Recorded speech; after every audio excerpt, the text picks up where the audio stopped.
Hello viewers, راځئ چې زده کړو د انګلیش sentences with Pashto translation. Viewers ویډیو کمپلیټ وګورئ او چینل سبسکرایب کړئ. سنټنس دی go to bed and sleep. کټ ته لاړ شه او ویده شه. Bed means کټ. Feel my problem. Feel احساس وکړه، محسوس کړه. Problems مسله. زما د مسلې احساس وکړه. بل سنټنس دی sweep your room. sweep صفا که، جارو کړه. room کوټه، خپله کوټه پاکه کړه یا خپله کوټه جارو کړه. بل سنټنس دی don't weep. weep means جړه. please مه جاړه، مهرباني وکړه. بل سنټنس دی sleep now. now مطلب اوس. اوس ویده شه.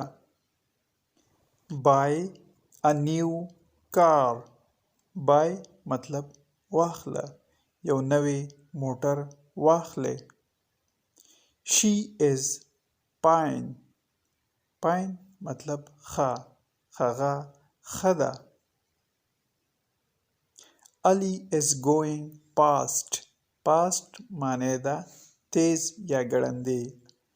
علي تیز روان دی یا ګړندی روان دی.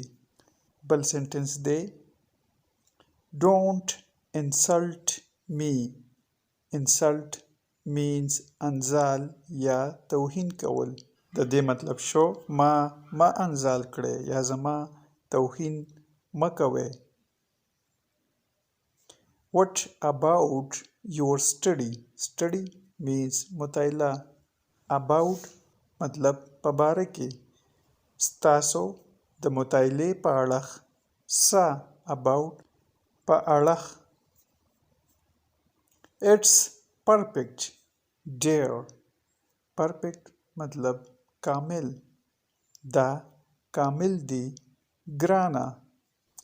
بل سنټنس دی always think positive. think مطلب سوچ کول، فکر کول. positive means مثبت.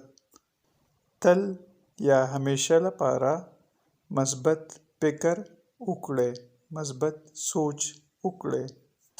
viewers subscribe, like and share this video. Thanks for watching. viewers کو تاسو زمونږ ویډیو فیسبوک پیج باندې ګورئ نو فیسبوک پیج لینک ډسکرپشن کې موجود دی.